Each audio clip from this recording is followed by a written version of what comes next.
주님께서 여러분과 함께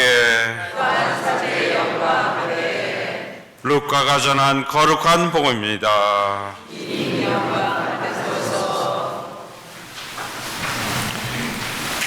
그때에 몇몇 사람이 성전을 두고 그것이 아름다운 돌과 자연 예물로 꾸며져 있다고 이야기하자 예수님께서 이르셨다. 너희가 보고 있는 저것들이 돌 하나도 다른 돌 위에 남아있지 않고 다 허물어질 때가 올 것이다. 그들이 예수님께 물었다. 스승님, 그러면 그런 일이 언제 일어나겠습니까? 또 그 일이 벌어지려고 할 때에 어떤 표징이 나타나겠습니까? 예수님께서 이르셨다. 너희는 속는 일에 없도록 조심하여라. 많은 사람이 내 이름으로 와서 내가 그리스도다, 또 때가 가까웠다 하고 말할 것이다. 그들 뒤를 따라가지 마라. 그리고 너희는 전쟁과 반란이 일어난다는 소문을 듣더라도 무서워하지 마라.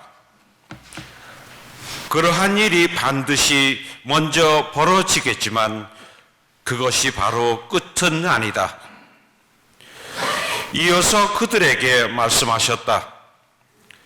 민족과 민족이 맞서 일어나고 나라와 나라가 맞서 일어나며 큰 지진이 발생하고 곳곳에 기근과 전염병이 생길 것이다.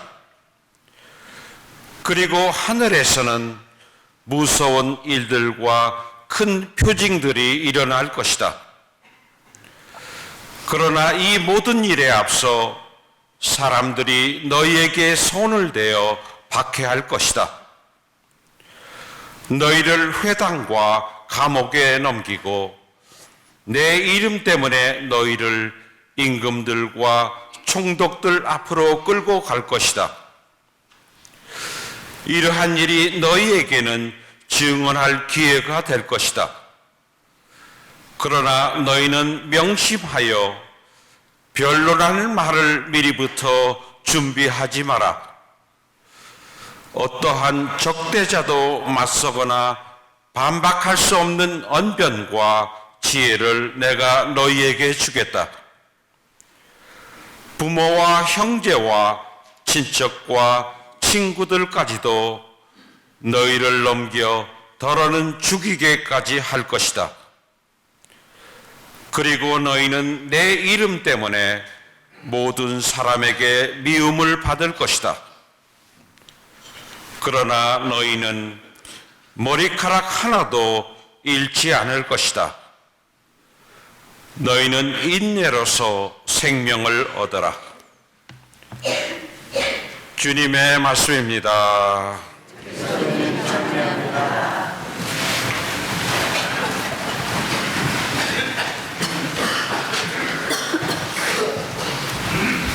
참 예수님, 예수님께서 오늘 복음에서 예루살렘에 있는 성전의 멸망이 세상의 종말에 대해서 관련되어서 말씀을 하십니다.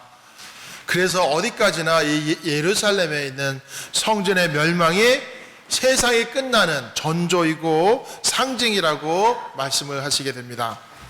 예수님의 제자들이 오늘 복음에서 성전이 거대하고 화려하게 된 것을 보고 감탄을 하면서 아름다운 돌, 아름다운 예물들을 이렇게 화려하고 아름답게 꾸며진 모습에 대해서 예수님께서 뭐라고 하시는지 잘 들어봅시다. 예수님께서는 돌 하나에 돌 위가 하나도 남아있지 않을 거라고 말했습니다. 그 성전에 그 기초가 아직도 남아있는데 뭐 높이가 4m, 길이가 12m 되는 지금으로는 상상도 할 수 없는 그런 엄청난 돌들이 이제 기초로 놓여져 있고 그 몇십 년에 걸쳐 가지고 아름답게 지어져 있는 그런 성전을 보면서 제자들이 감탄을 하게 되는 거고, 그리고 가장 유명한 것 중에 하나가 헤로데 왕이 성전에 바친 것 중에 그 포도나무를 금으로 만들었는데 그 포도송이 하나가 사람 키만 하다. 그러면 얼마나 그 금이 많이 들어갔을 거고 얼마나 또 대단했겠어요. 근데 하지만 예수님께서는 감탄에 도취해 있는 제자들에게 지금 이 바라보고 있는 성전이 완전히 무너져 가지고 돌 위에 돌이 남아있지 않을 것이다 라고 말씀하십니다. 그런데 예수님께서 돌아가신 게 AD 30년이잖아요. 33살 사셨으니까 30년, 33년인데 70년에 한 40년 후에 로마의 디도 장군이 예루살렘을 포위하고 공격해서 예루살렘의 성벽을 완전히 무너뜨리게 되죠. 그리고 성전만은 지키려고 그랬는데 성전도 불이 나가지고 완전히 타버리고 소각돼서 파괴돼 버립니다. 그 당시에 유대인들이나 제자들은 이 예루살렘의 성전이 하나님께서 사시는 이 성전이 파괴되는 것을 세상의 종말의 상징이라고 여겼습니다. 그래서 자연히 세상의 종말이 언제 오는지를 알고 싶었고, 선생님 그런 일이 언제 일어나겠습니까 하고 오늘 복음에서 여쭤보는 걸 보게 됩니다. 그때 예수님께서는 확실하게 그때가 언젠지 얘기를 하지 않으세요.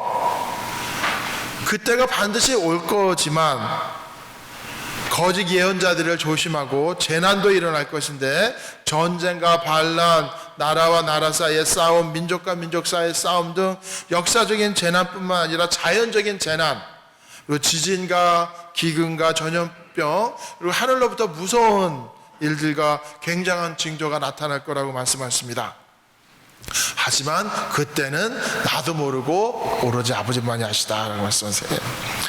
그래서 친애하는 형제자매 여러분, 세상 사람들이 세상 종말을 생각할 적에 또 하나 생각하는 게 하느님의 심판이에요. 심판을 두려워하면서 어떨 때 불안과 공포에 쌓이기 쉽습니다. 우리가 예루살렘의 성전을 파괴되는 걸 보고 세상이 끝나는 걸 보게 되지만, 또 하나는 우리 자신이 끝나는 거예요. 우리 자신이 끝납니다. 어느 누구도 영원히 계속되는 존재는 없어요. 우리 자신이 끝나고, 우리 아버님이 끝나는 거 받고, 부모님이 끝나는 거 받고, 우리 형제 자매들이 끝나는 걸 받습니다. 그런데 이렇게 불안과 공포에 휩싸이는 것이 아니라 디모데오 이서의 바오로 사도가 하나님께 대한 신뢰와 기쁨, 그리고 안심을 할 수 있는 하나님 구원 사업에 대한 신뢰를 갖고 있다면 두려워하지 말아라 라고 말씀하십니다. 하나님에 대한 신뢰와 하나님이 주시는 기쁨을 받아들여라 라고 말씀하십니다. 그리고 베드로 후서의 3장 13절에 보면은 새 하늘과 새 땅이 열린다. 그냥 다 파괴되고 끝나는 게 아니라 새 하늘과 새 땅이 열리면 죄도 없고 고통도 없고 죽음도 없고 재난도 없고 교통사고도 없고 질병 같은 것도 없고 완전히 하나님의 은총과 축복 속에서 행복과 평화만을 추구하게 될 거다라고 말씀하십니다. 그래서 우리가 죄로 인해서 타락된 세상들, 죄로 인해서 고통받는 우리의 인생들, 그것이 하나님의 새 땅과 새 하늘 아래서 사랑과 평화와 정의가 지배하고 행복이 우리 마음속에 가득하게 들어오게 됩니다. 그래서 세상의 종말을 선포하는 오늘 복음에서 우리가 명심해야 될 것은 세상 종말이 파괴되고 심판받고 우리의 인생이 끝나는 것이 아니라 우리 안에 하느님의 사랑과 정의와 평화가 우리에게 다가오는 하느님 나라가 도달하는 그런 순간이 됩니다. 그래서 여러분, 오늘 복음 속에 내가 세상의 종말에 무엇을 남길 건가? 사랑을 남기는지, 평화를 남기는지, 신뢰를 남기는지, 기쁨을 남기는지, 아니면 죄와 고통만을 남기는지 오늘 복음 속에 묵상하면서 깊이 생각해야 되겠습니다. 우리가 이 세상에 살아가는 동안 언젠가 끝이 나겠지만, 살아가는 동안 우리 자신 안에서나 이웃 안에서나 공동체 안에서나 교회 안에서 내가 자유와 사랑과 평화와 일치를 심었는지, 아니면 어떤 죽음, 고통, 파괴, 죄에 노예가 되었는지 이렇게 기도하면서 우리들이 하느님 나라를 찾고 건설하는데 다 같이 열심히 노력해야 되겠습니다. 아멘.